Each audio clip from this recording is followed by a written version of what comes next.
majlisnya aja. Kalau masih mau nunggu mangga. Saya free insya Allah.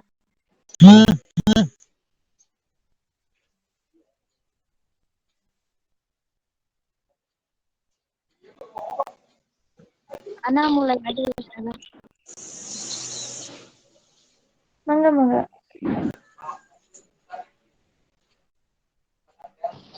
Ampun Kak, bisa dimatikan mic-nya?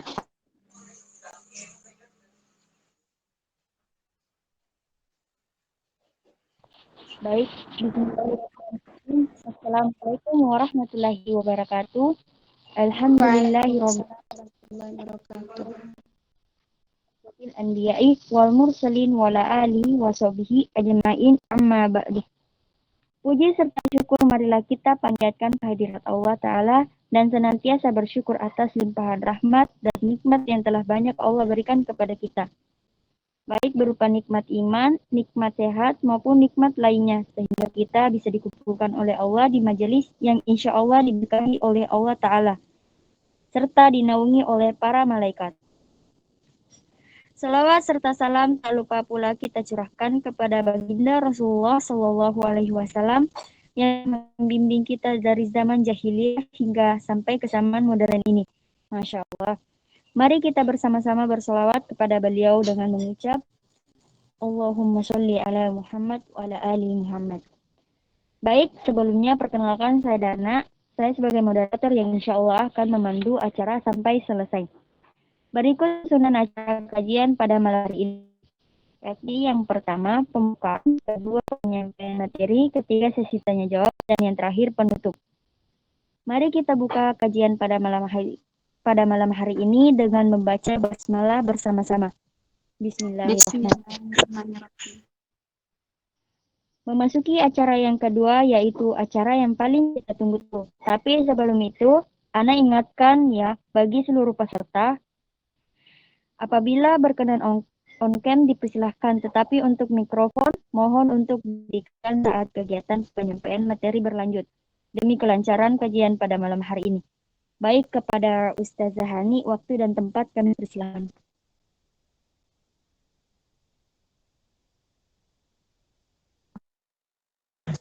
Baik, bismillahirrahmanirrahim. Assalamualaikum warahmatullahi ta'ala wabarakatuh.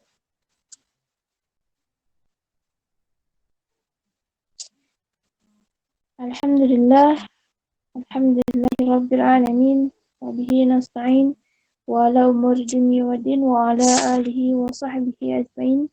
Amma ba'du. Pertama dan yang paling utama, kita sama-sama panjatkan puja beserta syukur kehadirat Allah Subhanahu wa Ta'ala, yang mana atas berkah dan rahmatnya kita bisa berkumpul di majelis yang mudah-mudahan Allah barokahkan setiap segala sesuatu ilmunya. Allah manfaatkan segala ilmu yang ada di dalamnya, dunia wal akhirah. Dan mudah-mudahan kita sebagai salah satu penuntut ilmu diistiqomahkan oleh Allah Subhanahu wa Ta'ala dalam hijrah kita, dalam thalabul ilmi. Salawat dan salam mudah-mudahan tetap tercurah limpahkan kepada junjungan alam, yakni baginda Nabi Muhammad SAW, kepada keluarganya, para sahabatnya, para tabi'in tabi'atnya, dan mudah-mudahan sampai kepada kita selaku umatnya, yang mudah-mudahan kita diakui oleh baginda Nabi Muhammad SAW sebagai salah satu umat. Amin amin ya rabbal alamin. Ya, Masya Allah, syukuran kasiran sebelumnya buat Ustazah Darna karena berkenan untuk mendampingi Al-Fakir pada malam hari ini. Juga tak lupa pembimbing majelis atau khadimul majelis yang insya Allah Al-Fakir hormati, para hubabah, para habaib, para syaraif, sayyid yang insya Allah Al-Fakir hormati, dan juga tak lupa para asatizah yang insya Allah Al-Fakir hormati, dan tak lupa juga teman-teman sekalian yang insya Allah Al-Fakir banggakan. Ini masih pada semangat nggak sih? Ini saya bukan nggak semangat ya, saya bukan lesu, tapi memang suaranya lagi kayak gini, aku ya. Semangat Ustazah. Insya Allah. Ya mungkin teman-teman ada yang mau on cam, nggak on cam, tapi saya minta mohon maaf untuk mic-nya nanti dimatikan ya, karena memang apapun nih sebelumnya teman-temannya, bukan menghalangi teman-teman bicara, tapi nanti insya Allah ada waktunya kita sama-sama bicara, sama-sama sharing. Karena kadang kalau terhalang itu fokusnya hilang gitu. Maaf ya teman-teman. Insya Allah kita sharing. Bismillahirrahmanirrahim. Alhamdulillah kita masih istiqomah di kitab Mawaqifud Diniyah.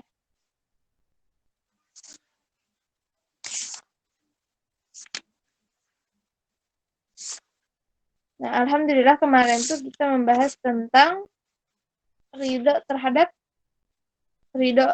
Allah Subhanahu wa taala. Nah, kita masih di sana nih ya, teman-teman. Kita masih pembahasan di sana karena memang satu wasiat aja itu ya Allah panjang banget ya pembahasannya. Banyak dalil, banyak hadis. Bismillahirrahmanirrahim. Kemarin kita lanjut tentang tentang sebuah hati ya, tentang keimanan. Nah, kemarin kan disebutin ya dalam sebuah hadis disebutkan tentang pembagian hati. Mana pembagian hati itu ada berapa teman-teman? Masih ingat nggak?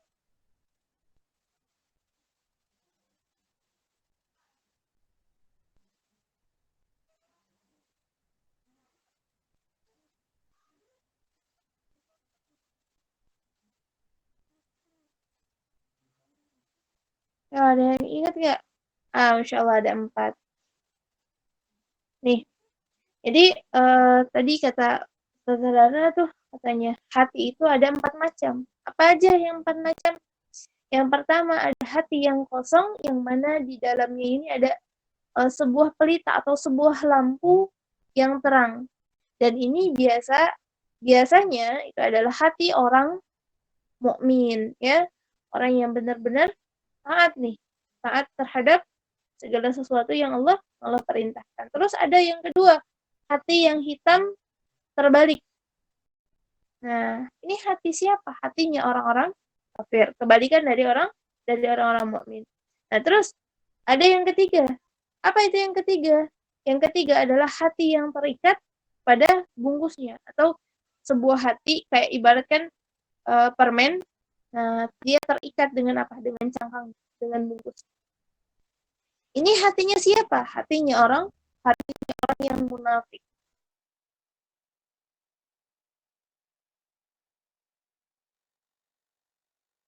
Ikat dengan bungkusnya, dengan apa? Dengan cangkangnya, dengan apanya? Dengan dirinya. Nah, terus ada hati yang lapang, yang mana lapangnya ini diisi dengan keimanan dan sifat munafik. Jadi setengah-setengah. Kalau seandainya banyak imannya, ya, maka sifat munafiknya akan tergeser. Nah, tapi setetes ada sifat munafik di hati kita, maka jikalau seandainya terus dilakukan, maka akan semakin luas, akan semakin besar, teman. Nah, kemarin dijelasin ya, kenapa bisa seperti itu? Karena iman ini letaknya di mana? Di hati. Ya. Karena apa? Karena iman ini letaknya di hati dan sifat munafik awalnya juga dari hati. Dan sifat munafik ini adalah salah satu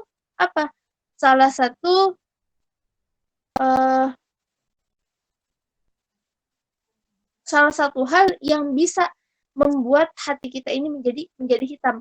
Nah, salah satunya selain dari sifat munafik nih yang akan mematikan hati ya, atau yang akan membuat hati kita hitam itu apa? Tertawa terbahak-bahak.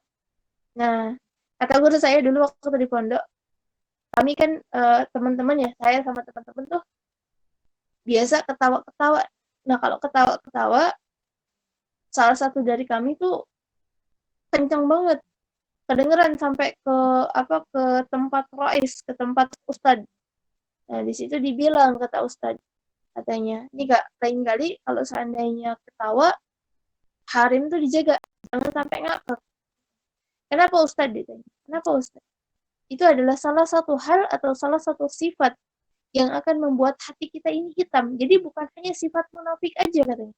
Tetapi tertawa terbahak-bahak itu juga akan membuat hati kita ini keras. Hati kita ini hitam. Jadi banyak nih biasa dilakukan oleh para kaum Hawa. Makanya kalau seandainya kaum Hawa dikasih tahu, nggak bisa dengan langsung, ini salah gini, nggak bisa. Harus apa? Harus pelan-pelan, harus lemah lembut. Selain dari mereka menggunakan hati, nah mungkin ada beberapa hal yang membuat hatinya ini keras. Ketika dinasihati. Nah, dalam kisah surat Asy-Syu'ara ayat ke-30 itu disebutkan, apa saja musibah yang menimpa kamu, maka itu disebabkan oleh perbuatan tanganmu sendiri. Nah, jadi tidak ada yang lebih buruk atau lebih berbahaya bagi manusia, mau itu di dunia ataupun di akhirat, daripada sebuah dosa. Sebagaimana baginda Nabi Muhammad SAW bersabda, barang siapa melakukan satu dosa, maka timbullah di hatinya ini sebuah noda hitam. Tetapi jika dia bertobat, hatinya ini akan lebih besar. Sedangkan jika seandainya dia tidak bertobat, noda yang ada di dalam hatinya akan bertambah dan hatinya akan menjadi hitam. Ternyata ketika kita melakukan sebuah dosa, mau itu dosa kecil ataupun dosa besar, ternyata itu mempengaruhi hati kita. Contoh, kita sibuk nih dakwah sini. Nah, ini kayak saya nih, contoh. Kayak saya sibuk memperhatikan orang lain, keimanan orang lain, ketaatan orang lain terhadap Rob. Bagaimana sikap mereka terhadap Rob, tapi saya lalai dengan diri saya sendiri. Makanya nih, saya selalu tekankan ya sama anak-anak, sama santri, mau itu online atau offline, kalau seandainya kita mau dakwah, dakwahi dulu diri kita. Jadi ketika kita ada berdakwah, kita sambil mengolah diri kita sambil memperbaiki diri kita. Itu kata abah saya tuh kayak gitu. Kata abah saya bilang kayak gitu. Ini kalau seandainya antum ingin berdakwah, antum ingin mengajarkan kepada orang lain, sebelum antum ajarkan kepada orang lain, berarti tidak boleh. Tapi sebelum antum ajarkan kepada orang lain, antum ajarkan dulu ke diri antum. Diri antum tuh udah benar belum? Diri antum tuh udah sesuai dengan apa yang akan antum kalamkan atau belum? Kalau seandainya belum, ketika antum ngasih tahu, katanya sahabat saya, ketika antum ngasih tahu, itu terapkan di diri antum. Nah, itu jangan ketika kalau seandainya ada undangan, mau itu ketika offline beliau selalu kasih wejangan kayak gitu. Hati-hati, lisan tuh ya Allah berat banget.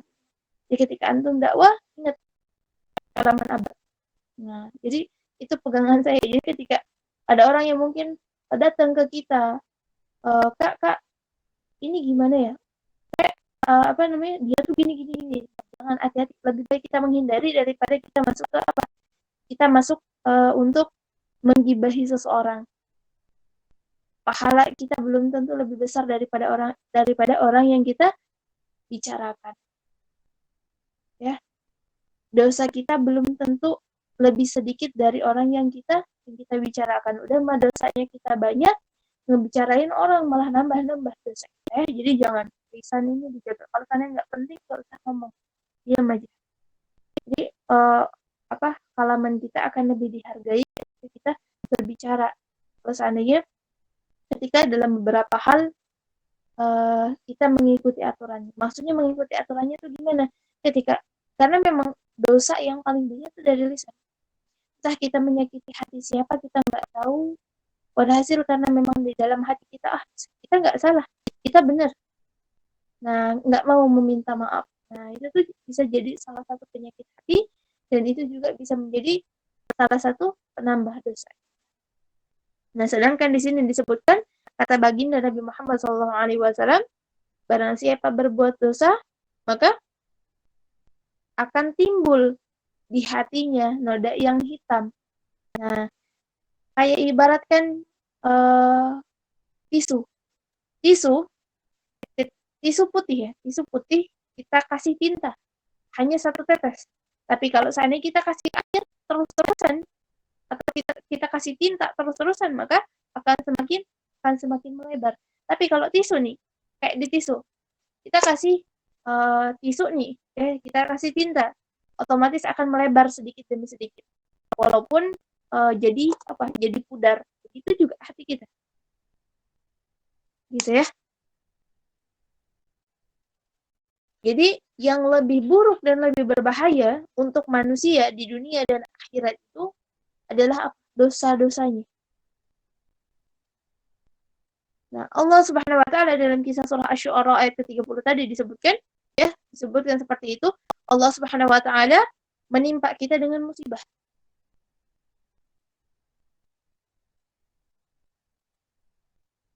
Karena Allah Subhanahu wa taala tidaklah mungkin kita ditimpa bahaya atau tidaklah mungkin kita dikasih gangguan jikalau seandainya kita nggak punya dosa.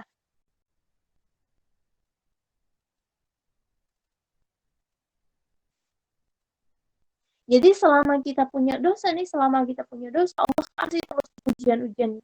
Kita kecewa sekarang, mungkin karena kemarin-kemarin kita punya dosa nih sama orang, membuat orang kecewa tanpa kita ketahui, tanpa kita sadari. Nah, hati-hati, makanya dari mana datang? Dari kita membuat orang sakit hati, besoknya kita sakit hati, muhasabah, bukan menyalahkan orang lain.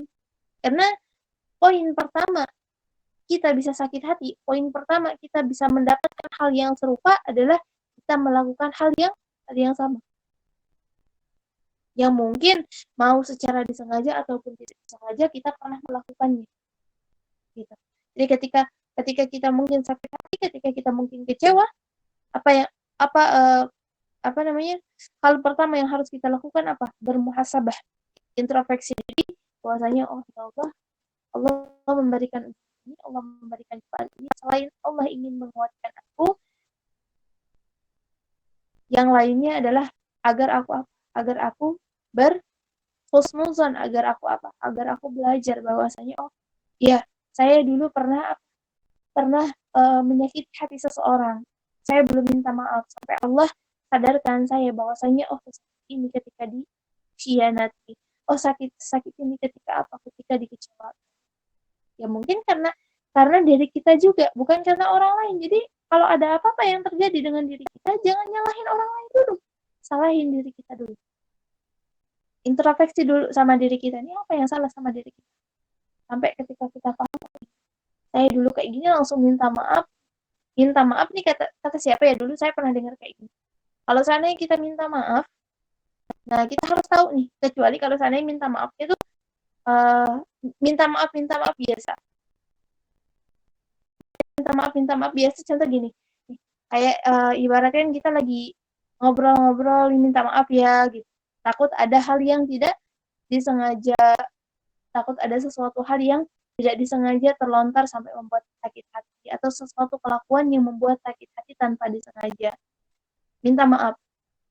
Nah, tapi kata ustazah siapa ya dulu di pondok, dibilang kayak gini, antum tuh kalau saya mau minta maaf, kita udah tahu salah nih, kita udah tahu salah, contoh kayak gitu. Kita udah tahu salah, kita cuma minta maaf, kenapa? Karena gengsi. Ya udah kita minta maaf aja. Padahal dia tahu nih kita salah, dan kita juga tahu kita salah. Dia cuma minta maaf, contoh gini, Hani, saya minta maaf ya. Nah, tiba-tiba ya dalam keadaan yang mungkin beliau ini sudah menyakiti hati kita, ya. Terus kita juga sadar telah menyakiti hati beliau, ya. Terus kita minta maaf, saya minta maaf ya. Tanpa hal yang jelas. Apa minta maafnya nih? Tiba-tiba datang langsung minta maaf. Ya itu tuh harus jelas katanya. Kata guru saya. Agar orang tuh memaafkan benar-benar dari hatinya. Ya apalagi kalau seandainya sama guru. Itu bukan kata saya, itu kata guru saya. Di pondok. Jadi ketika kita melakukan suatu dosa nih, balik lagi. Jika kita melakukan suatu dosa, maka kita harus bertaubat kepada siapa? Kepada Allah Subhanahu wa taala. Karena apa? Karena Allah Subhanahu wa taala menerima taubat dari hamba-hambanya dan memaafkan dosa-dosa serta mengetahui apa yang kita kerjakan. Mau kita ngumpat di lubang semut pun Allah Subhanahu wa taala akan tahu, teman-teman. Ya. Jadi mau kita bagus apa menutupi segala sesuatu, kalau Allah yang sudah kalau Allah yang sudah berkehendak, ya, Allah yang sudah membukakan, kita bisa apa? Nah, jadi kalau seandainya contoh gini, ya teman-teman, orang tuh ngejelekin kita gitu kan, orang tuh ngejelekin kita, orang tuh ngecaci kita, orang tuh buat kita kesel dan lain sebagainya. Udah, orang tuh mau ngomongin kita kayak gimana juga ya udah. Pertama, kita bukan hidup dengan atas dasar penilaian manusia, tapi kita hidup dengan atas dasar penilaian Allah Subhanahu wa taala. Jadi, selagi bukan Allah Subhanahu wa taala yang membongkar siapa diri kita, maka apa? Nggak usah risau. Kita punya Allah. Allah yang tahu segala baik buruknya diri kita.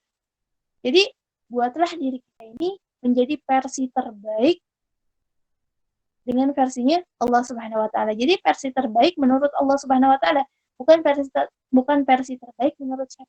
Menurut manusia. Kita berlaku baik di hadapan manusia, tapi ketika kita sendiri kita jadi orang yang munafik. Nauzubillah subhanallah. Bahkan mungkin seringkali nih kita hidup ya karena mungkin ya kita kenal nih sama seseorang yang masya Allah terkenal dan lain sebagainya. Beliau ini terkenal karena kajian-kajiannya dan lain sebagainya. Sampai suatu saat selewat datang iri dalam hati kita nih, hati-hati. Jadi apa? Jadi penyakit hati datang selewat dalam hati kita. Ini paling kayak gini kan. Uzon datang gimana? Hati kita.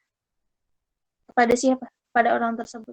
Padahal sedikit banyaknya kita ngambil ilmu dari siapa? Dari orang tersebut. Sampai kita scroll tentang beliau, sampai kita cari-cari tentang dia. Apa sih bagusnya dari dia sampai dia terkenal? Aku juga pengen terkenal kayak gini. Oh, udah lain lagi nih. Dakwahnya udah lain lagi nih. Niatnya udah lain lagi nih. Bukan sama Allah lagi nih. Sama siapa? Untuk apa? Biar dihargain, biar dihormatin, biar di apa? Biar dipanggil ustazah. Ini teman-teman sebenarnya di posisi seorang ustazah tuh nggak enak. Di posisi orang yang terkenal tuh nggak enak. Di posisi yang kayak ibarat kata dipandang Masya Allah sama orang tuh nggak enak. Kenapa? Karena kita harus berusaha sebaik mungkin agar terlihat baik di hadapan manusia. Sedangkan ketika kita sama Allah, kita lalai sama Allah. Nah itu yang nggak enak. Jadi sebisa mungkin nih, ketika mungkin saya bikin kalaman atau mungkin kajian di mana, tolong jangan scroll tentang saya. Pernah suatu ketika saya ditanya kayak gini, ini katanya ini orangnya tuh kayak gimana gitu, gini kah atau gimana, kok bisa kok bisa dikenal gini sampai kalamannya kayak gini. Saya bilang, apalagi buat teman-teman, jangan, mungkin saya diam di sini nih, mungkin berbagi dengan teman-teman bukan berarti saya lebih baik daripada teman-teman. Mungkin bisa jadi saya lebih buruk daripada teman-teman, lebih munafik daripada teman-teman, lebih banyak dosanya daripada teman-teman. Jadi saya kasih tahu nih, mungkin di posisi saya menurut sebagian orang enak dipandang, tapi menurut saya pribadi itu nggak enak. Kenapa? Karena saya merasa dipantau terus. Kenapa dipantau terus? Ya mungkin saya pengen jadi orang, saya pengen jadi pribadi sendiri, bukan menjadi versi terbaik menurut manusia, dan intinya nggak enak lah. Ya, mungkin teman-teman banyak yang pengen di posisi saya. Kalau saya bisa, ya gantian. Karena memang di posisi ini nggak seenak itu. Saya juga pernah bilang, jangan pernah melihat saya itu dengan yang luar biasa. Karena memang ada yang lebih luar biasa daripada saya. Karena saya tidaklah lebih baik daripada teman-teman. Teman-teman itu jauh luar biasa, jauh lebih istiqomah, jauh lebih Masya Allah, jauh lebih solihah daripada saya. Gitu. Mungkin saya yang di depan sini tuh lagi, saya ibaratkan sedang mengajari ikan berenang, perumpamaannya. Ya, Masya Allah, sebenarnya malu kenapa? Tapi karena memang saya diminta untuk amanah sama guru ya. Saya diminta untuk amanah sama guru, untuk ngajar di sini. kita juga alhamdulillah dapat amanah dari teman-teman ya. Sedikit banyaknya mungkin kita berbagi bareng-bareng, saya belajar dari kalian juga mungkin sedikit banyaknya ambil, kalau seandainya ada manfaatnya ya diambil. Oke, malah cerita, astagfirullah. Oke, balik lagi ya. Balik lagi. Nih, kata dalam kitab Nashaihu Diniyah disebutkan, barang siapa yang bertobat, maka dia akan menjadi orang-orang yang mulia dengan tobat yang sebenar-benarnya. Dan barang siapa yang tidak bertobat, maka mereka itulah orang-orang yang zalim. Nauzubillah subhana'udzubillah. Insyaallah teman-teman semua enggak ada yang kayak gitu. Kenapa kok seperti itu? Karena mereka ini menganiaya diri mereka hingga menyebabkan orang makhluk-makhluk ini ditimpa murka oleh Allah Subhanahu wa taala yang telah hilang ketaatan kepada siapa? Kepada Allah Subhanahu wa taala, yang tidak mengikuti apa yang diperintahkan oleh Allah Subhanahu wa taala. Padahal tahu hukumnya nih. Ini yang paling berat. Tahu hukumnya, tahu ilmunya, tapi apa? Tidak bertobat. Nauzubillah subhanahu. Ketika kita melakukan sesuatu, kita belajar sesuatu, apalagi dalam segi ibadah kita, mungkinnya dalam sholat kita, dalam ketauhidan kita dan sebagainya. Tahu hukumnya nih. Dalam fikihnya kita tahu hukumnya nih. Tapi apa? Tapi kita nggak ajarin. Walhasil, ya, terus kita lakukan, terus menerus kita tumpuk, ya, sampah nggak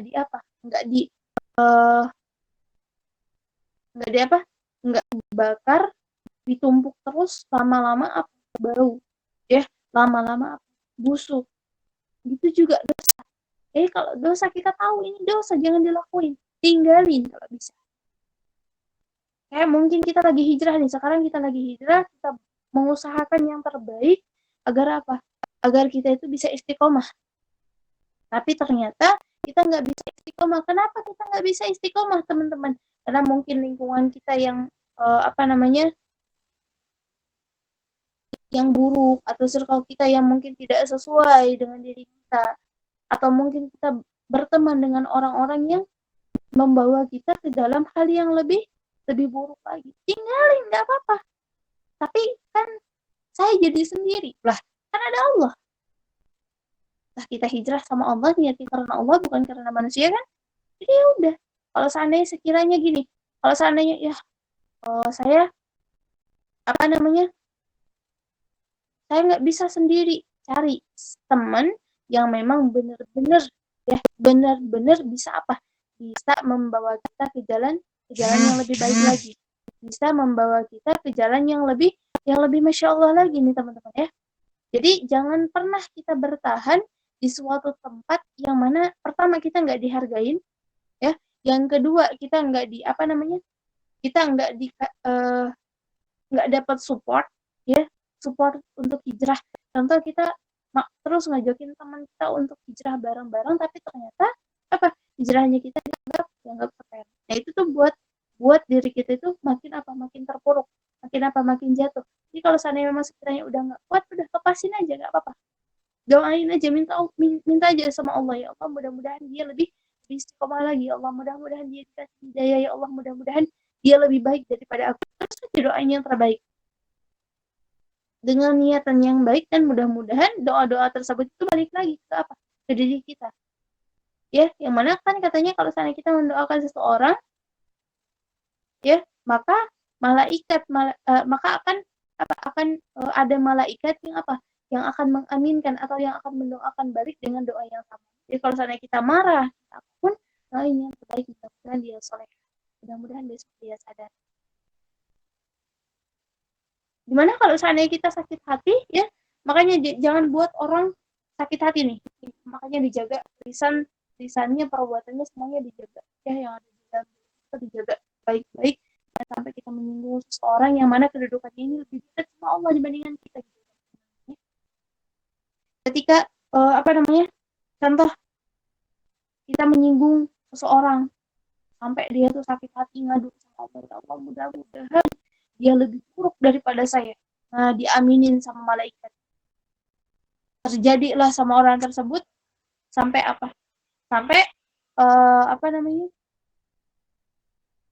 sampai malaikat juga berdoa hal yang sama, dan mudah-mudahan kamu tertimpa hal yang sama. Gimana?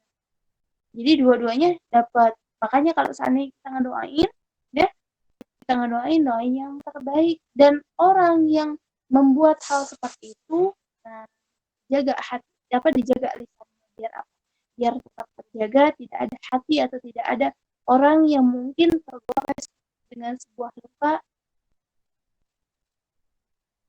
yang mana kita nggak tahu nih, orang yang mana yang kita gores, orang yang mana yang telah kita buat sebuah luka yang akan membekas. Ya teman-teman,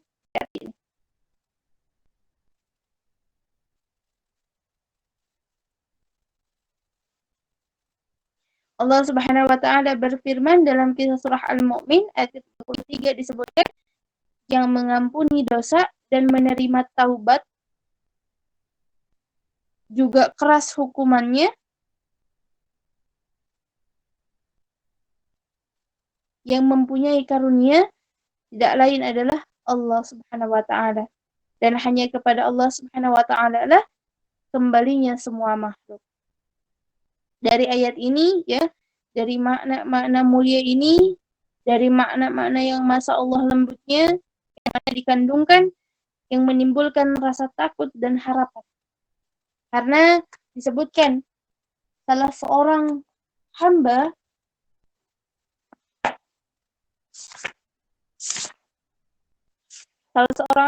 yang apa? Yang disukai atau yang ciri-ciri hamba yang terbaik. Ciri-ciri hamba Allah yang terbaik itu yang pertama punya rasa takut sama Allah, punya rasa khauf sama Allah. Yang kedua punya rasa apa? Roja, punya rasa harap yang tinggi sama siapa? Sama Allah Subhanahu wa taala. Jadi menggantungkan segala harapannya itu sama siapa? Sama Allah Subhanahu wa taala. Ini ciri-ciri orang yang terbaik, hamba Allah yang terbaik. Yang ketiga, kita punya rasa apa? Hub. Apa itu hub? Rasa cinta yang besar kepada siapa? Kepada Allah Subhanahu wa taala, teman-teman. Jadi orang yang terbaik ini adalah orang yang mempunyai rasa takut, ya, yang melebihi takutnya kepada siapa? Kepada manusia.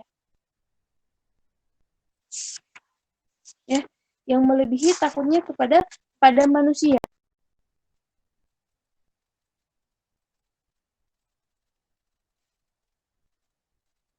Jadi dimanapun kita berada, kita melakukan apapun, ya, segala sesuatu apapun, ada rasa takut di dalam hatinya bahwasanya Allah Subhanahu wa taala melihat kelakuan kita, ya Allah. Allah Subhanahu wa taala tuh melihat munafiknya kita tuh gimana. Itu rasa takutnya, ya Allah. Walaupun sembunyi-sembunyi Allah tahu. Allah tahu kita sedang apa, Allah tahu kita sedang melakukan apa. Terus yang kedua, mempunyai rasa apa? Rasa roza. Apa? Berharap, menggantungkan harapan hanya kepada siapa? Kepada Allah Subhanahu wa taala. Jadi ketika mungkin contoh salah satu di antara kita nih, para perempuan biasanya nih, ya. Karena memang saya perempuan terus, ya, enggak buat sama-sama semua. Perempuan itu lemah di mana? Di perasaannya. Apalagi kalau seandainya hijrah tuh diuji sama Allah, gimana? Di perasaan. Tapi kalau seandainya kita menggantungkan harapan, ya udah. Kita mungkin dideketin sama seorang gus yang Masya Allah, kita menggantungkan harapan sama Allah. Apa? Kita gantungkan sama harapan sama Allah. Ya Allah, jika memang dia adalah jodohku, maka pertemukan aku dengannya di mana? Di depan wali. Maka pertemukan aku dengannya atas dasar ridho. Ini Masya Allah, menggantungkan harapannya kepada siapa? Kepada Allah Subhanahu wa taala. Sekecil apapun, sebesar apapun digantungkan sama Allah. Rasa apa? Rasa harap. Jadi tidak ada harapan apapun kepada manusia manapun. Semuanya di mana? Semuanya digantungkan kepada siapa? Kepada Rabb. Kepada siapa? Kepada Allah Subhanahu wa taala. Masya Allah. Yang ketiga punya rasa apa? Punya rasa hub. Hub apa itu? Cinta. Kepada siapa? kepada Rabb.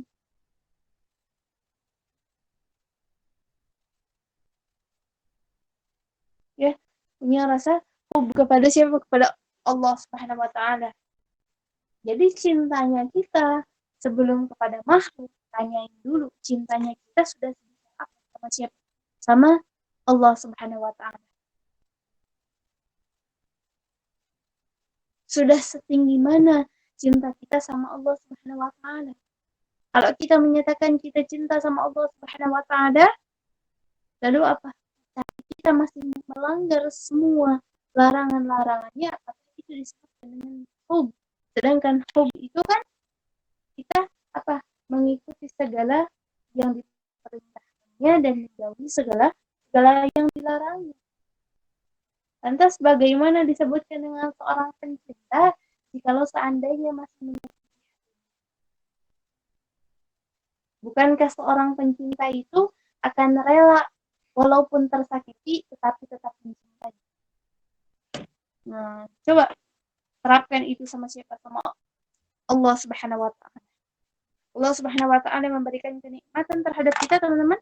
Allah Subhanahu wa taala memberikan rahmat terhadap kita. Allah Subhanahu wa taala memberikan kebahagiaan terhadap kita yang terbaik sesuai versinya. Tapi apa yang kita lakukan? Yang kita lakukan hanyalah membuatnya cemburu, hanyalah membuatnya sakit hati, ya, hanyalah membuatnya kecewa dengan siapa? Dengan diri kita.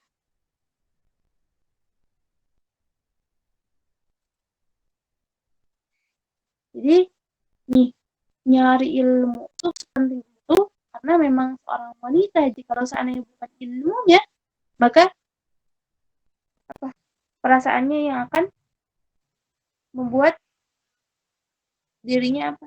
Dirinya lalai, dirinya terbengkalai. Karena memang sulit itu mengendalikan sebuah perasaan yang mana timbul di dalam hatinya seorang wanita. Karena memang kalau wanita tuh biasanya nih ya, ini bukan menyindir nih, enggak. Tapi biasanya kalau para wanita tuh kalau misalnya udah suka banget sampai dikejar-kejar. Beda kalau laki-laki. Ya enggak?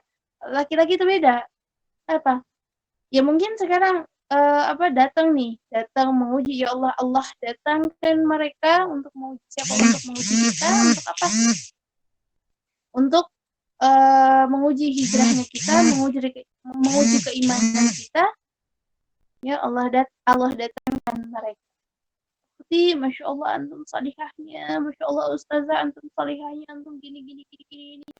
Tapi tidak ada niat untuk apa? Untuk menghalalkan. Tidak ada niat untuk apa? Untuk menseriuskan sebuah hubungan atau mungkin ta'aruf.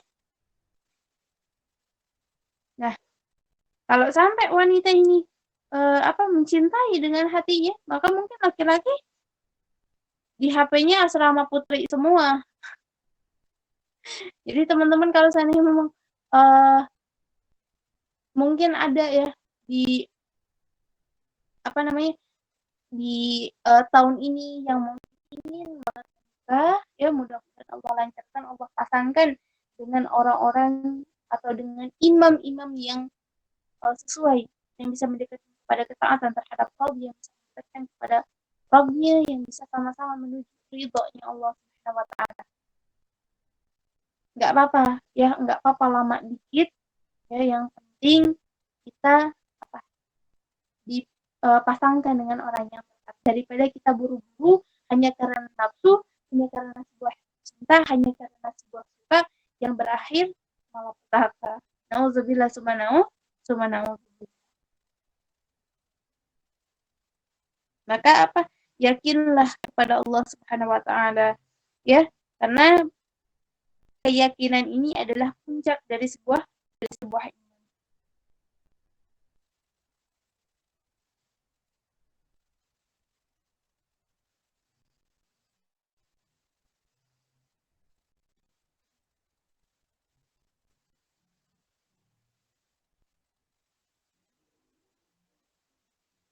Sebagaimana kisah ketika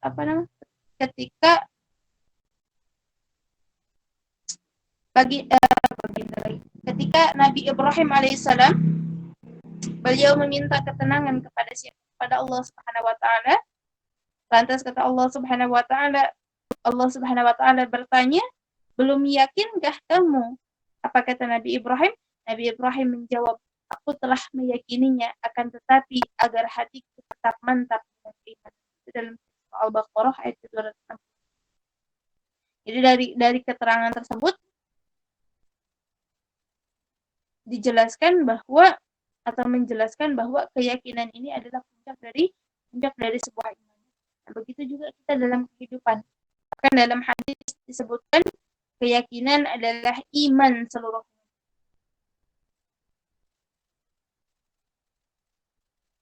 Bahkan baginda Nabi Muhammad SAW bersabda, "Mohonlah kepada Allah Subhanahu wa taala keyakinan dan kesehatan, karena tidaklah seseorang diberi sesuatu yang lebih utama daripada kesehatan." Nah, maka keyakinan itu penting untuk siapa? Untuk kita.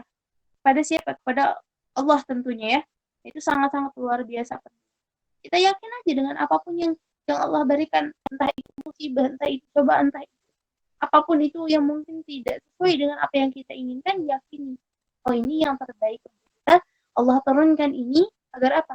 Agar diri kita ini lebih kuat, diri kita ini lebih Masya Allah, diri kita ini lebih terpandang bukan hanya di bumi tapi juga di langit. Sangat diidam-idamkan oleh para penduduk surga. Dia apa? Dibicarakan oleh malaikat-malaikat Allah. Kan indah tuh kalau seandainya contoh ini. Kita yakin segala sesuatu sama Allah, kita fokus dengan ibadah kita fokus dengan segala sesuatu yang Allah perintahkan, kita fokus dengan sunnah-sunnah kita sampai malaikat berkata seperti ini, "Ya Rabb, hambamu yang ini, Masya Allah, luar biasa." Sampai penduduk surga bilang begini, mungkin ya, penduduk surga bilang, "Ya Rabb, Masya Allah, kami merindukannya untuk bisa berkumpul dengan kami semua." Coba bayangin, indah banget kalau seandainya sampai Rob bicara, sampai Rob berkata, "Ini hambaku yang paling aku rindu. Ini hambaku yang paling aku cintai. Ini hambaku yang paling terbaik."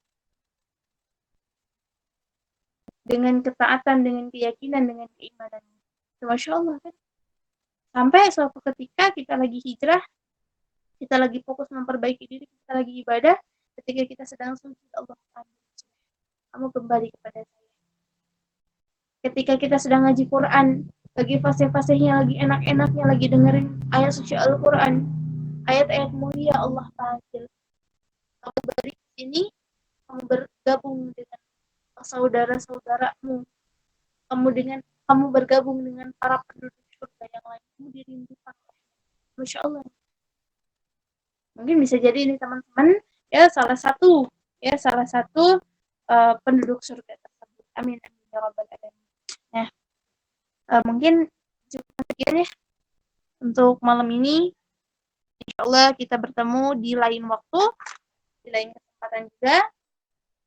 Mudah-mudahan ada manfaatnya. Wabil untuk al-fatihah pribadi umumnya bagi kita semua, untuk makola walatan makola, dengan lihat siapa yang menyampaikan. Jikalau seandainya apa yang al-fatihah sampaikan ada baiknya, Allah ambil baiknya. Kalau seandainya yang al-fatihah sampaikan tidak ada manfaatnya, tidak ada kebaikannya, maka buang. Mungkin semua buruk, maka buang semua. Mungkin dari Al-Fakir pribadi nih ya, kita sama-sama saling bersahabat.